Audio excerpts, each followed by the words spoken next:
اور اسی طرح ہم نے شیطان سیرت انسانوں اور جنوں کو ہر پیغمبر کا دشمن بنا دیا تھا.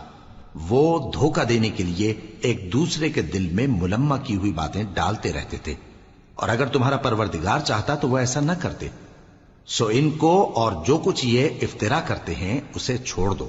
اور وہ ایسے کام اس لیے بھی کرتے تھے کہ جو لوگ آخرت پر ایمان نہیں رکھتے ان کے دل ان کی باتوں پر مائل ہوں اور وہ انہیں پسند کریں، اور جو کام وہ کرتے تھے وہی کرنے لگیں. کہو کیا میں اللہ کے سوا اور منصف تلاش کروں، حالانکہ اس نے تمہاری طرف صاف مضامین والی کتاب بھیجی ہے.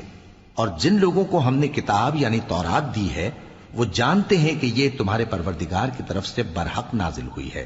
سو تم ہرگز شک کرنے والوں میں نہ ہونا، اور تمہارے پروردگار کی باتیں سچائی اور انصاف میں پوری ہیں. اس کی باتوں کو کوئی بدلنے والا نہیں، اور وہ سنتا ہے جانتا ہے. اور اکثر لوگ جو زمین پر آباد ہیں گمراہ ہیں. اگر تم ان کا کہا مان لوگے تو وہ تمہیں اللہ کا رستہ بھلا دیں گے.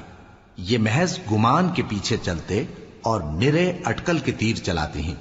تمہارا پروردگار ان لوگوں کو خوب جانتا ہے جو اس کے رستے سے بھٹکے ہوئے ہیں، اور ان سے بھی خوب واقف ہے جو رستے پر چل رہے ہیں.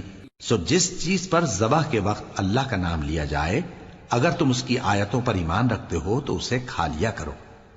اور سبب کیا ہے کہ جس چیز پر اللہ کا نام لیا جائے تم اسے نہ کھاؤ، حالانکہ جو چیزیں اس نے تمہارے لیے حرام ٹھہرا دی ہیں وہ ایک ایک کر کے بیان کر دی ہیں. بے شک ان کو نہیں کھانا چاہیے مگر اس صورت میں کہ ان کے کھانے کے لیے ناچار ہو جاؤ. اور بہت سے لوگ بے سمجھے بوجھے اپنے نفس کی خواہشوں سے لوگوں کو بہکا رہے ہیں. کچھ شک نہیں کہ ایسے لوگوں کو جو اللہ کی مقرر کی ہوئی حد سے باہر نکل جاتے ہیں تمہارا پروردگار خوب جانتا ہے. اور ظاہری اور پوشیدہ ہر طرح کا گناہ ترک کر دو. جو لوگ گناہ کرتے ہیں وہ عنقریب اپنے کیے کی سزا پائیں گے. اور جس چیز پر اللہ کا نام نہ لیا جائے اسے مت کھاؤ کہ اس کا کھانا گناہ ہے. اور شیطان لوگ اپنے رفیقوں کے دلوں میں یہ بات ڈالتے ہیں کہ تم سے جھگڑا کریں، اور اگر تم لوگ ان کے کہے پر چلے تو بے شک تم بھی مشرک ہوئے. بھلا جو پہلے مردہ تھا پھر ہم نے اس کو زندہ کیا اور اس کے لیے روشنی کر دی جس کے ذریعے سے وہ لوگوں میں چلتا پھرتا ہے، کہیں اس شخص جیسا ہو سکتا ہے جو اندھیرے میں پڑا ہوا ہو اور اس سے نکل ہی نہ سکے.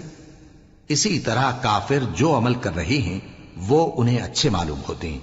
اور اسی طرح ہم نے ہر بستی میں بڑے بڑے مجرموں کو موقع دیا کہ اس میں مکاریاں کرتے رہیں، اور جو مکاریاں یہ کرتے ہیں ان کا نقصان انہی کو ہے اور اس سے بے خبر ہیں. اور جب ان کے پاس کوئی آیت آتی ہے تو کہتے ہیں کہ جس طرح کی رسالت اللہ کے پیغمبروں کو ملی ہے جب تک اسی طرح کی رسالت ہم کو نہ ملے ہم ہرگز ایمان نہیں لائیں گے.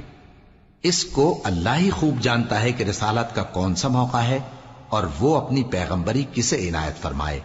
جو لوگ جرم کرتے ہیں ان کو اللہ کے ہاں ذلت نصیب ہوگی اور عذاب شدید ہوگا، اس لیے کہ مکاریاں کرتے تھے. تو جس شخص کو اللہ چاہتا ہے کہ ہدایت بخشے اس کا سینہ اسلام کے لیے کھول دیتا ہے، اور جسے چاہتا ہے کہ گمراہ کرے اس کا سینہ تنگ اور گھٹا ہوا کر دیتا ہے، گویا وہ آسمان پر چڑھ رہا ہے. اس طرح اللہ ان لوگوں پر جو ایمان نہیں لاتے عذاب بھیجتا ہے.